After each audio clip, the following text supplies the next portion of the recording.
Assalamu alaikum kids. Today we will take a journey into space to learn about our solar system. Look, here is the bright shining sun. Close to the sun is tiny Mercury. Next is Venus, hot and glowing. Then comes our beautiful Earth, the only planet where life exists. After Earth, we see Mars, the red planet. Some scientists call it our future home. Next comes giant Jupiter, the largest planet with a big red storm. And look at Saturn with its golden shining rings.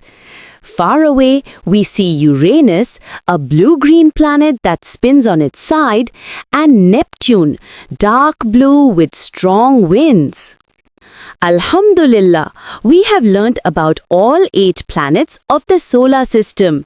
Remember, Allah has created this universe for us to explore and understand. This video is presented by Islamia Grammar School, Ghazi Dari. For more educational videos and stories, subscribe our channel and follow the Facebook page.